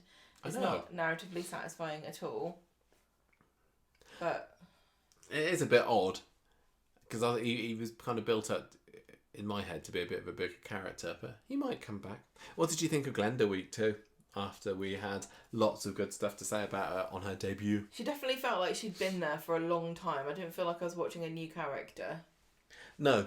She was very, very over the top, and this is my first episode last week, wasn't she? Whereas in this, she was still fun. I still really enjoyed her. I wasn't watching her kind of every single moment going, we are so blessed to have Glenda in the programme. She was just kind of fun. And I think that if she did stay quite as kind of hyper and out there as she was in her first episode, she could get very grating very fast for some people, and I think that they managed to find a nice balance with her on this week's episodes. And I was thinking, like, are they pairing her off with Sean? Are they going to be a double act there, or are they pairing her off with Mary? Is that going to be a double act? I don't know. If people really, really like Glenda, which they do, a lot of people seem really kind of like they're into her, maybe that could help improve certain viewers' opinions of Sean, who is not as popular a character. I think that they've nestled her in with a very a good collection of characters that really fit in with her, and I feel like they're all going to spark off of each other really well. I have high hopes now for Eileen, George, Sean, Glenda, Mary. I'm always a bit wary about Mary. And, because she can be too over the top. And I worry that if she gets paired up with Mary, there's just potential for it to get a bit too silly. But I like her being Sean's friend. The thing is about Mary is that she needs a straight man to play against. Like Mother said that blah da da da da, and I can just imagine Glenda going, "Yeah, my mum said the same thing." Yeah, that's a very good point. The other thing that I kind of picked up on is, did we talk about this last week on the podcast? I don't remember. Like, does Todd fancy Sean? It did feel like he had his nose put out of joint, didn't it? All the way through this, he was saying, oh no, that's silly, they don't want to get together. Oh, he just is throwing himself at the first man. It feels like maybe Sean is going to kindling. Todd's going to come on to him or something. I don't know. I don't like that idea. I don't mind that at all. I don't mind. Because I'm not expecting Lawrence the dentist to stick around on the show. He feels to me like he's just going to be the next in this little mini string of guys that Sean's dating. But maybe the end point here is Sean and Todd together. I honestly wouldn't mind that. I think they might make a nice couple. Reed in the Red next. So Stephen Reed, another dodgy character. So weird underwater kind of scene. It felt underwater at the beginning of this story on Wednesday with Audrey. She's sitting in the cafe and everything's a bit like because she's having thoughts. She's having thoughts. Happened, yeah. I think things. And then Shona snaps her out of it, and she's sitting there with Stephen, and then she just says, "Oh, I've got to be somewhere. I've got to go and dash off. Only to an appointment with Dr. Gadas. Hooray!" And she's trying to persuade Gadas that she just made a mistake with her sleeping pills the other week. Remember that, everybody? Well, she's sticking to her story. Yes. And Gadas thinks that Audrey looks nervous, and Audrey's like, "Well, yeah, of course. The doctor's been, I've been stupid with my sleeping pills, being interrogated. Of course, I'm nervous." And Gadas says, "Look, maybe you can talk to some professional about your problems." And Audrey's like, "No, I don't really want to." She's like, "No, you need to talk to a professional. If you're having trouble counting, we can teach you. 1, 2, come on with me, 3, 4. And then she suggests some antidepressants. When it comes to medication, you probably only need to be able to count to 2. Once you get further than that, you're probably doing too many. Doing too many. Yeah. Adam spies Audrey leaving the medical centre to go into the pub and confronts her about it later. And she says, "Oh, I was just picking up a prescription for my feet. It was fine. She's got gangrene. Don't worry about it." And I wasn't going to the pub for a massive booze up either. Friday's episodes is when it all kind of turns into dodgy Stephen, because him and Rita decide that they're going to get together to sort out how they can get Audrey out of this funk that she's in at the moment. So let's all have a get-together this lunchtime, a get-together with Roy and Ken. Let's all have a gang together and decide what we can do to put a smile on Audrey's face. If I was super depressed and I felt lonely, and I walked into the bistro and all my friends were having a lunch without me and boozing up, that would be the most depressing thing I could ever possibly see. Yeah, and the amount of handy coincidences that happen on this show, it's not, they should know. Not out of the realms of possibility for Audrey to have blundered into that. Yeah, and I mean, they would have walked in too at the point where one of them was saying something like, "I wish Audrey would just snap out of it," or something like, "She's got so many things to be grateful for." Yeah, or "We need to keep this a secret from Audrey." Yeah. Audrey can never find out what we talked about today. What? Oh, yeah. Nothing. Anyway, they have their gathering. Can we borrow your at the credit bistro. Debbie jumps in and says, "Oh, you got to do on Monday. Are you looking for a place for it? I recommend Chariot Square." Would you like a tiny sandwich? She kind of makes a bit of a song and dance about getting a card. Somebody's card number says she can take a deposit. If you want to come to my afternoon tea, you got to put your card down for a deposit. Anyone who's booked here's my tip. If you book afternoon tea and they don't want a deposit, don't go, because they're probably going to just open a bag of crisps. Stephen decides that he's got to be somewhere. He says he's got to go and have a transatlantic call, but I don't believe him. Rita's getting annoyed. Rita gets annoyed about having to put her card number down, so Debbie just takes Stephen's phone number and says, "I'm going to ring you up later and you can tell me your credit card number then." So we then see Stephen later. I like the way Roy and Ken were very quiet. Roy wasn't quiet. He wouldn't shut up about but they the weren't origins like, of... here's my card. They were like, I'm not paying for it. What was Roy talking about? Your name will be mud or something? The origin of the phrase, your name will be mud, was apparently based on the doctor Mud. Who treated Abraham Lincoln after his head got blown off in a theatre and wasn't very successful. So everyone was like, this surgeon's rubbish. Well, I didn't know whether Steve actually had some dodgy business to get to, otherwise, or whether he just couldn't stand to be in the same room. Well, he was as Roy looking at his anymore. phone going, "Oh, I'm sorry, I can't listen to this crap anymore. I've got to go to make a phone call to Canada to get them to beam me up." But no, he's on the phone to the bank later saying he wants to extend his overdraft, and then he's in the cafe later. He says to Shona, "Oh, I've got to get rid of some of these coins," like he's going to make a mad dash back to Milan or something. I don't know. But then Chariot Square phones him and he tries to give him his credit card number, but the number doesn't work. Card's being declined. Oh, somebody else in the red. So he's getting mad on the phone later, and then he overhears Elaine and Yasmeen talking about this charity raffle that we were saying about earlier, and he says, "Hey, I can sponsor a prize," and they think he's wonderful. Well, he's a liar. Yeah, what's he up to there? When I don't have any money, I don't go around offering people money and saying I'm rich.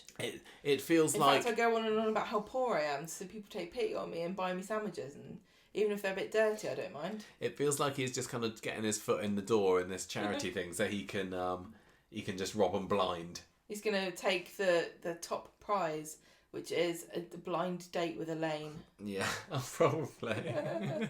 At the end of the episode, he phones the hotel later, and star of the week, Nisha, at the behind the bar at the bistro, takes his card payment, and this time it works. But it's not his card. It is Mrs. Gabrielle Reed. Who is that? She's like, "What's the name on the card, please?" He says, "It's Mrs. Gabrielle Reed," and she says, "Are you the card holder, sir?" It's like, yes. What are you going to do about it? Okay, just checking. What's going on there? Who's Gabrielle? Wife? It's got to be wife, otherwise it's boring. But it's also predictable, so maybe it's his... It can't be his sister. No. It can't be his mum. It could be a sister who didn't change her name when she got married. No, he didn't get another sister, has he? Well, Audrey... Is Gail actually Gabrielle Reed? Maybe she's got a secret life in Canada. Maybe she lives in Thailand. Maybe. That's why she keeps going back. She's got like a crime empire over there. She's Gabrielle Reed. Yeah.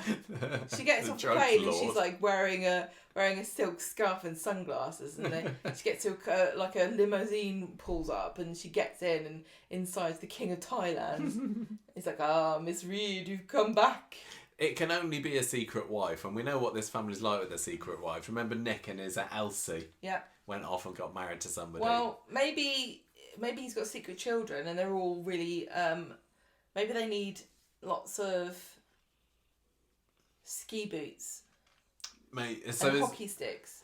I just find it unusual that the rest of the family wouldn't know that he got married, because surely he didn't get married to someone and then keep it quiet just so that he could, many years down the line, secretly use her credit card number. Maybe he doesn't like her. Maybe she's an annoying cow. Can you open up a credit card and say, "Oh yeah, I'm married, she's just not here at the moment, but I'm definitely married"? Can you? I've heard of people taking out cards in people's names who don't know that they've got their card taken out. I don't know how easy that is to do in the UK, but that's irrelevant to this because it's been done in Canada. Mm. He or Italy. He clearly Gabrielle's could be Italian, couldn't it? Yes. He clearly isn't, still madly in love with this person at home, because he was sniffing around Yasmeen and Elaine recently. Yeah, but maybe he's just thirsty. Do you reckon? Mm. Wants a bit of English lover. Well, why wouldn't you? We're all smoking hot here. So yeah, he's proper dodgy now, which we were kind of suspecting when he got very mad at Kevin. Can I just say something though? Yes. If it's well dodgy to use your spouse's card to buy afternoon teas, call me guilty. You've definitely bought some afternoon teas you don't remember. So I don't know what's going on there. It was a nice twist. I didn't see it coming. I know, but it wasn't. It was a twist, yes, but it's also like, this is the old secret wife thing. This is almost exactly what happened with Nick, like you said, except it was a phone call from somebody who had a secret name on it. But is Mrs. Gabrielle Reed dead? That's what I'm wondering. I just think it's unfortunate for Coronation Street that you can't have a credit card with just question marks on the instead of a name, because they would love that, wouldn't they? Yeah. Like, this is so convenient for us for plot purposes. So I'm wondering, like, is he going to be up to dodgy business with this charity raffle? Is he going to do a runner with all the money? I feel kind of bad that the character of Stephen has been thrown under the bus. How much money can you really raise for a charity raffle? I don't know. Not enough for you to be able to sort of cover your whatever nefarious debts and deeds. I bet you could even scrape together enough money. He's used to a very to pay for an afternoon high tea. standard of living, isn't he? Because he's been a rich git for all these years. They're not going to raise that much. I mean, I know that when they had the casino night at the bistro, they ended up with more than £5,000 somehow. Mm. But this is... I wonder as well whether he's gonna try and get his try and diddle Elaine as well. What, financially or romantically? Well, both. Like he was very showing a great interest in Yasmeen the other week. Is he just trying to latch on to any woman that he can over here, Trying so to that get he can some dirty rinse widows? them? Yeah. What about Toyah? Oh yeah, maybe. Watch out, Toyah. Stephen's going to be onto you. Okay. Well, I don't really care. You're losing your energy again. I can barely keep my eyes open. Speaking of Canada, Leo's not going. No. Blast. So Jenny on Monday's episode says to Leo, look, Their losses are a game. I was angry that you accepted the job before you even brought it up to me. This is my home, my business. You can't just expect me to disappear off to Canada at the drop of a hat, can you? And She's he like, says, what even soaps are there in Canada? exactly, who knows? Am I transferring to another team? He says, this could be a great opportunity. But I'm going to get out your hair so you can have a think about it. So Daisy arrives in the pub later and Jenny gets all fills her in on the Canada conundrum. Daisy thinks it's a good sign that Leo's mad about her. Daisy's just like thinking, well, she admits it to somebody later, doesn't she? That maybe if Jenny's out of the picture, then I could be the new Rover's Return landlady. So she's all for Jenny upping sticks and buggering off to the other side of the Atlantic. And it's Daniel that she tells that to later, but unfortunately for her, Jenny overhears these plans and says, no way are you looking after this when I go to Canada. If you think you're taking over for it, you'd be a rubbish landlady anyway. You just jump into my grave as quick. Yeah. So Leo later on asks Jenny how she's feeling about things now. She's really not sure there's going to be a big upheaval. Aren't things all right the way they are now? No. And Leo, the honourable chap that he is, Don't says, do it, Leo. fine then, I'll turn down the job. No. And Jenny's touched, but says, no, you can't give up your job for me. You've always wanted to go to Canada. But Jenny, you're more important to me than a job in Canada. I love you. Oh. And Jenny says, oh, I love you too. Oh, I was fuming about this. I thought this would be our chance to see Leo disappear off, and he's bloody well staying. So she goes and says sorry for Daisy for jumping down her throat earlier, and she's dead excited about Leo staying, and Daniel says, well, that sounded like quite a good job opportunity for me actually, but it's too late because Leo comes into the bar and says I've turned the job down, so I'm staying. How disappointed are you, Gemma? Yeah, bad. It's bad. Bad, disappointed. Unless he doesn't. I mean, this was just Monday, wasn't it? We didn't get to see any of the story on Wednesday or Friday. Has he actually turned the job down? I think, didn't you say to me earlier that maybe he's actually still got the job, and he's really hoping that he's going to guilt trip her. Yeah. And she'll be like, say, I thought about it a bit more. And then say, oh, I wish you hadn't turned the job down. And he'll say, well, you know what? Actually, I haven't. And she'll say, but you lied to me. You can go off to Canada and I'm staying here. She'll say, I wasn't keen on going to Canada. But did you know, have you been to that Tim Hortons up the road? That's really good, isn't it? That vanilla thing. We could go there and have Timbits. Is that what they eat all the time? I'm going. Yes, this was sad times. I didn't like when he said he loved her because it felt like. Well, you're very I'm evil. I'm so anti Jenny and Leo. I couldn't be more anti them. I'm gonna clip that so it says you said. It sounds like you said anti Jenny. I'm gonna send it to Sal, and then she'll never speak to you again. She's right. She's listened to the whole thing. She knows what I'm saying. She knows what the context is. Anyway, I don't want to talk about that storyline anymore because it made me mad. So I'm going to talk about Faye. But he's not staying in the show, is he? I'm convinced he's leaving, and this is his leaving storyline. And I don't know why. I don't know why I think that, because nobody said anything. No, But as soon as somebody who's a sort of semi-minor character goes, oh, I'm thinking of leaving, I'm like, well, here's your bag, see you later, bye-bye. I have to admit that as much as this is annoying me, I'm still... thinking he's probably going to be off to Canada. Yeah. And in the next few weeks or months. Fingers crossed. Right, Faye, she's still going through the menopause and everything. And Craig is getting very obsessed about it because he's got OCD, although they didn't mention that He hasn't got it anymore, he's over it. He's been reading up all about the healthy things that Faye should be eating so that she so it isn't so bad for her. And I think she's kind of thinking that he's getting a bit too involved and a bit and kind of sucking all the fun out of life by making her eat vegetables all the time. I don't think you can suck the fun out of menopause. With salads. You can't suck the fun out of Faye and Craig's life because they have none. No, well, she wants to go to the Bit Rovers for lunch, doesn't she, with Sally and that lot? And he's like, here is a tub of vegetables for you to eat. Thanks, Craig. That's really helpful. No, thank you. And he's got a chart of all the healthy foods that she can eat when he goes to Speedo and with her later. And he suggests he has chickpeas. Yeah. So, he's just been a bit of a killjoy about the whole thing, isn't he? Michael, you keep saying, like, killjoy and sucking the fun out of it. This is traumatic for Faye. There is no fun. It's not a party. She's not enjoying herself. Not a menopause party. No. You can't suck the fun out of it because it's horrible. No, but he's just like... He's basically controlling the situation because he's removed from it and he feels like he can't help her except for to do all these things. And the fact of the matter is, basically, it's like sticking your thumb on the Hoover Dam and saying, I'm helping. Like, you're not doing anything. It's very nice of you to try, but you're just kind of making it seem like you are taking charge of the situation and it's none of your business.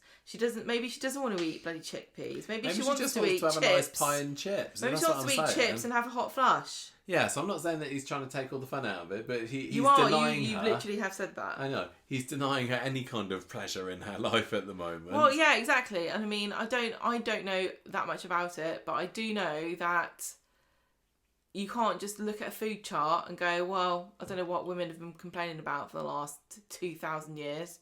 This is very simple. You just eat chickpeas. Yeah, exactly.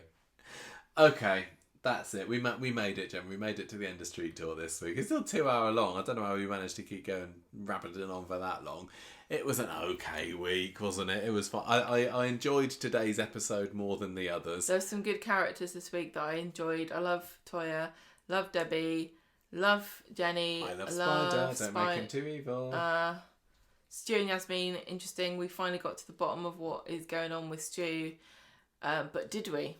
Did we? Well, that's the thing. The story that he's saying, is that actually true? Well, if you are a true crime person like I am, I think that false confessions have very much been in the kind of the news and the documentaries and stuff. Some very high profile cases where people have said after very lengthy interrogations, yes, it was me, I did do it. And it turns out that you could argue that they didn't do it. And, you know, the jury's out, literally. Well, not literally, because they've got found guilty. But it is difficult to say. Yeah. You know, on the face of it, if you're coming at this from that kind of angle, you'd say, oh, yes, obviously, if this is a story about somebody who says they didn't do it, but they confessed, clearly it was a miscarriage of justice. And, you know, who hasn't been tempted by dirty sandwiches?